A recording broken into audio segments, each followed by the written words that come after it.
My name's Kurt Webb. I'm 41 years old, and I'm from a little town in the Panhandle called Dimmitt, Texas. I guess where I was when I started looking for some help would be that I was an alcoholic. I was also using methamphetamine intravenously, and pretty much if you had it, I wanted it, and I wanted more after that. So it's kind of a neat story. My little sister was had come down here. She had decided to come visit a friend, and she spent the weekend here. And on Sunday morning, when it was time for her to head home, her friend that she was visiting talked her into going ahead and staying so she could go to church with her. And they were her friend was new to the area, and so the church she was going to was going to be new, and she just wanted some support because she didn't know what to expect. And so when they headed towards church, they accidentally went to the wrong church, which happened to be Rock Point. And the guys were singing that day and giving their testimonies. And it was probably like 9:30 or 10 o'clock Sunday morning, and I was already hammered. I mean, just really, really drunk, and had already been using meth too, and was in my kitchen on my phone, just kind of piddling because I mean, I was close to blackout drunk, so there's no telling what exactly I was doing. But I started getting some texts from my sister, and she was telling me about the church she was at, and I was like, I don't care, you know. I didn't. I mean, I wanted to care, but I wasn't in a place to right then. And so I said, really, I don't want to talk to you right now, and got frustrated. And she said, well, let me send you some videos. And she started sending me videos of the guys singing and giving testimonies. And I said, where are you? What is this? I actually kind of had a 15-20 minute window of clarity. And she said, well, this is it's a rehab, it's a ministry that has a military side and a biblical side and a clinical side.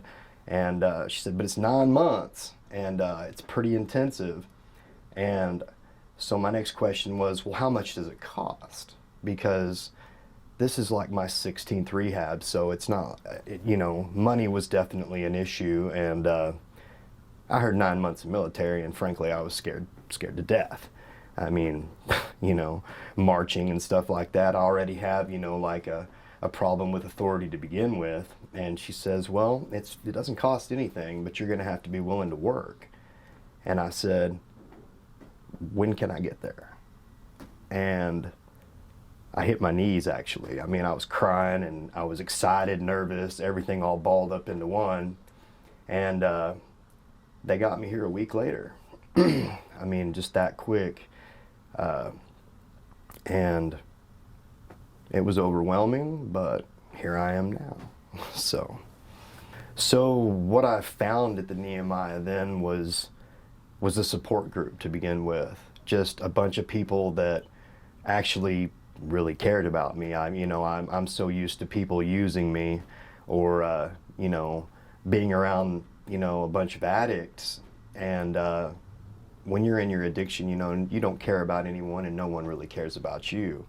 And so it was extremely overwhelming at first, because I was like, what is it these people want from me?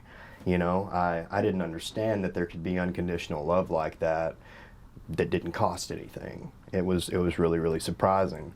I started actually really getting into the military part of the program too, which shocked me, because I always thought that it was a bunch of BS, but it's not. It's actually probably taught me one of my most valuable lessons here. Command Sergeant Major was working with a bunch of us one day on facial movements, and at the time I had a broken shoulder and I was in a sling, so I really couldn't participate, but I was kind of standing in the back. And it was back when we lived over at Omaha, before we moved back into Normandy. And he was working with one particular guy, and he kept getting frustrated, the guy did. And Command Sergeant Major finally stopped him and said, what is it you're getting so frustrated about? Have you ever done any of this before? And he kind of looked at him and said, "No, I haven't." And it's like he was trying to, first he was like angry. I don't think he realized what Command Sergeant Major was about to say. Command Sergeant Major said, "You know, that's why you don't know how to do it. It's not that you can't, it's that you've never tried before." He said, "If you get frustrated and walk away, that kind of makes you unteachable." And so I was sitting back there and listening to him say that, and I mean, I burst into tears. I mean, and I don't think Command Sergeant Major even knew that he was talking to me right then. I know that was for me. Something that the Men of Nehemiah means to me is really like finally the ability to feel however it is I feel at the time, but to be able to respond to it differently. I always acted in my feelings, and I think that's a lot of what led to me being an addict. Was I carried around a lot of anger and a lot of insecurity and frustration that, I mean, had started from a really, really young age, being bullied like I was in school. Really wasn't different or anything. I just kind of seemed to be the one. You know, there always is one, it seems like. But I carried that with me into my late 30s and 40s. I still reacted like a child a lot of the time. And so when a child doesn't get what a child wants, what do? They throw a fit. That's what I did. And I wanted drugs. I wanted more. You know, I didn't want to feel however it was I was feeling. And so I would use. And being here has really helped me start figuring out that it's fine to feel like that. You know, it's fine to be upset and angry, you know, sometimes. But, I mean, being an adult like I am now, it's time for me to act like one. And so I've learned to be able to respond differently to things that is a lot less destructive. Because up to this point in my life before I came here, pretty much everything I did was destructive. I wasn't helping myself. I wasn't helping anybody around me. I was, you know, a burden to my family. I was a burden to myself, and I didn't understand why. And that's another thing that I've learned here that has helped me so much, is a lot of that why I did the things I did has kind of come to light. I'm finally understanding, you know, some of the pent-up aggression, some of the loneliness and the isolation that I experienced through my addiction. I started understanding why it was I did those things. Now, being sober and feeling really great about it, I understand how to be able to react to things to where using isn't necessary. And that's probably one of the greatest gifts I've been given here. Singing in the choir is also amazing too. And I mean, the brotherhood that we have with each other here, I mean, everybody cares about everybody, and it's not like some weird thing like it is, you know, out where I was in my addiction. You know, it's not like anybody expects anything of you other than for you to show up. And I finally feel like I have. I finally feel like for the first time in my life that I'm actually me, and not, you know, some poor reflection of, you know, that I'm seeing in the mirror that is constantly, you know, drunk or constantly high, malnourished, you know, looking like crap, because I was crap at the time. I really was. And I don't feel like that anymore. I actually feel like I'm somebody, that I actually can be a productive member of society. And that's a really good feeling. My favorite memory of the Men of Nehemiah, one of them was actually just the other day. Our founder, Colonel Lewis, had a birthday, and he's definitely a wild card. I mean, you never know what to expect out of him. One of the silliest people I've ever met, you know, in a good way, of course. But he walked in and saw his cake after we'd sang to him, walked over to his cake and took this big old handful of it. It was one of the funniest things I've ever seen. He had that cake everywhere, even on that scooter that he walks around on, had it everywhere. I mean, when I was doing what I used to do, I would have I wouldn't have enjoyed that. I wouldn't have even been around to enjoy something like that. Now it's the little things that in my day that I find rewarding. It's really, really cool to be able to walk around here, and when you see somebody and they ask you how you're doing, it's because they genuinely care. It's not because they're just trying to get something from you like things were in my old life. I mean, singing in the choir too. I mean, I love to do that. I can sing a little bit or a lot of bit. And it's been something that I mean really bands us together as brothers. I mean, we all come in here with a common goal, to get clean and try to find some meaning in our lives and try to get spiritually reconnected to God. And through being able to get up there and sing together, it brings about unity that you would never expect, because, I mean, we're a bunch of grown men singing. Half of us can't. I mean, but it really doesn't matter because we're all praising God, and it brings us together in an amazing way. One of the biggest things that I look forward to right now is like my nephews, when they came and visited me. It's been like a month and a half ago. I was carrying around my youngest nephew. He's 5.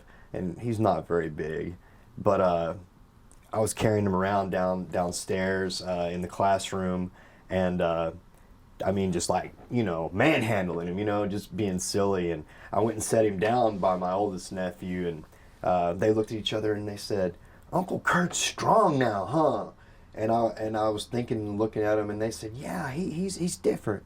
And I was like, I guess I am different, I mean, it feels good that they noticed, and kids are extremely, like they're intuitive about stuff like that. They can tell if you're doing something you're not supposed to be. I remember when I was getting drunk and high, they'd always be like, "Mom, is he okay?" They would ask my sister all the time, "What's wrong with Uncle Kurt? He's not here."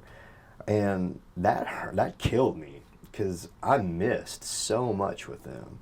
There was so many times that they wanted me to be somewhere, and I was the absentee uncle. I hated that. It was just one of the biggest things that led to me using more, and that sounds so crazy to say that. But since I was not there, and it was because of my addiction, I figured, let's get more messed up, and it just went like this, and just all the time chasing something that wasn't going to fix anything.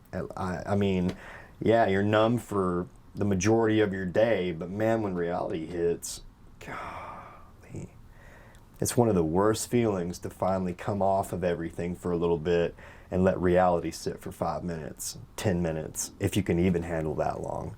I mean, and I couldn't hardly. So I'd wake up every morning, and there was one thing that I expected to do with my day, and that was to figure out how to get as much alcohol and as much meth as I could, and to use it as hard and fast as I could. And I would get up the next day and I'd do it again, and I'd get up the next day and do it again. If anything, I was consistent, but I wasn't consistent with something that was helping me do anything with my life. I was just stuck in this rut that was such a bad place to be in. All the relationships that I had for the last 10, 15 years were with other addicts, so I didn't trust anybody. I didn't know what to expect from people other than I hoped to God they had something that I could use with them, and then I didn't care about them, they didn't care about me, and that was fine, I guess, even though I was seeking relationships in some of those people too, and they were not in a place to have one with me. So, I mean, it was just like all the people around me, I didn't want anything from, but I wanted something from, and it was confusing, and it conflicted with, who I really am, because I didn't know who I really was. It was a long, drawn-out struggle, something that I never expected to deal with in my life, and it started around 12 years old. I was sick for a while, and a doctor prescribed hydrocodone for pain, and I can remember the very first pill I ever took. We were at Sam's Club shopping, my mom and I, after I'd been to the doctor, and we had just picked up my prescription. And within like 30 minutes of taking that pill, I was skipping up and down the aisles in Sam's, going to every sample booth, thinking that it was just the most amazing thing. I felt so much better. Within a week, my mom was already hiding and locking up the bottles because I would get as many as I could. I was 12, you know. Addiction gripped me that quickly, right off the bat at that age. So when people say that it's not a disease and self-will get you out of it, that's a bunch of BS. There's no way that this isn't a disease, that this isn't something that has to be treated on a daily basis, just like cancer or anything else would have to be treated. Because, I mean, no kid at 12 years old says, hey, let's start doing dope because that's a cool thing to do. Oh, wow. You know, at 12, you know, you don't need something like that. Not that you ever do, but I know there are people out there that do use drugs recreationally, and maybe they can do it, and they do it, and they're not addicts. I know if I use something once, I take one drink, if I was to do one line of meth, it'd be right back to where I was. And being sober as long as I have right now, I'd probably die from it because I can't go back to doing it the way I did. It's taken a toll on my health. It's taken a toll, I mean, on a lot of different things, but it's all starting to come back. My health has came back. I mean, I'm stronger physically and mentally, I think, than I've ever been in my life right now. My focus is back. My want to learn is back. You know, I feel like I'm 18 years old and I'm 41, you know, so I guess that's a good thing because I wake up every day expecting to learn something, expecting to get to do something that I enjoy. And here at the Men of Nehemiah, I get to do that. I mean, every day is filled with something that I know I'm going to enjoy. And sometimes it's something I don't even expect that I find out I do enjoy. And that's great too, because the only thing I knew how to do good was drugs and dope. I mean, drinking. Those were the good things I was good at. So learning about things that I enjoy now, new things, is great because, I mean, I need a new skill set. The old tools that were in this toolbox of mine, you know, aren't going to work anymore. And I'm glad to be finding new ones. So God is doing quite a bit in my life right now. I have always had a place in my heart for special needs adults, special needs kids. There's just something about being able to work with somebody that truly sees you for you that just makes me feel amazing. I'm really passionate about it. I'm actually starting to look into becoming a teacher's assistant for special education, special needs. In about 2 weeks, I get to start going and working in a fine arts program for special needs adults. I'm going to be teaching them how to sing and working on them like with lines for plays and stuff like that. And I just cannot wait to start doing that. And if I hadn't gotten sober and clean like I am, you know, I never would have had that opportunity. I get to do things right now because I finally surrendered. It took a lot for me to be able to do it. I didn't even know that I believed in God at one point because things were going so wrong in my life. But now that I've gotten clean, I see Him in dang near everything that I do. I mean, I pray because I want that relationship with Him. I ask for things and, you know, they happen. I mean, it's crazy. I mean, I don't always get the answer I want, you know, but I get one. And that was something I didn't expect. I didn't understand that I could pray for something and I would be given an answer. You know, I didn't, like I said, I didn't really know that He existed for a long time. But seeing a lot of the guys that are around me right now too, and what God's doing in their lives is amazing too. I mean, there's no denying He's there. There are so many of us here that, you know, some of the guys were, you know, looking at the possibility of going to prison for the rest of their lives. Some guys, I mean, you know, had lost their families, lost their children. And watching God restore these things and take away the possibility of prison and giving us another chance at life has been really, really amazing. It's really, really cool to know that He's never going to leave me. He's always in my corner. I mean, that's an amazing amount of support that, you know, I was always looking for in the wrong things. Somebody that never leaves me, somebody that always loves me, somebody that always protects me. And He was always right there. All I had to do was just finally start looking to Him instead of looking for it in people. And so that's one of the neatest things I think God's doing for me right now. What I would say to somebody that's dealing with addiction right now, especially if you feel hopeless, like you're not going to be able to make it another day, is simply that, you know, there is something else that you can be doing with your life. God can work in you in ways that I know you probably would never have expected. There are lots of different situations that happen while we're out there in our addiction, and the first thing we want to do is we want to put that medicine on it. You know, we don't want to feel like we feel. We want to be numb. And being here, and actually my father passed away while I was here. I didn't actually know how to deal with things like that before. I'd had a grandmother pass away, and the very first thing I did was numb it with the drugs and with the alcohol. Being here was actually probably the best place I could have been to have to deal with my father's death.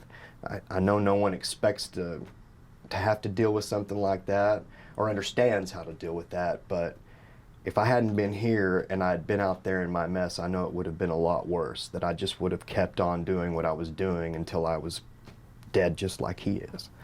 And I feel like now I'm able to step into the role that he had in my family, you know, to be the head of my household, to be able to, you know, guide and direct my nephews spiritually, and to be able to be there for my mom, who I know is, you know, suffering some, and my sister as well. There's lots of things that I've learned here that I know I'm going to be able to use out there on a day-to-day basis too, to where I have a different response when things go bad. You know, it's not the end of the world every day. I wake up in the morning and I actually feel good about what I get to go do. That's the difference that I hold on to right now.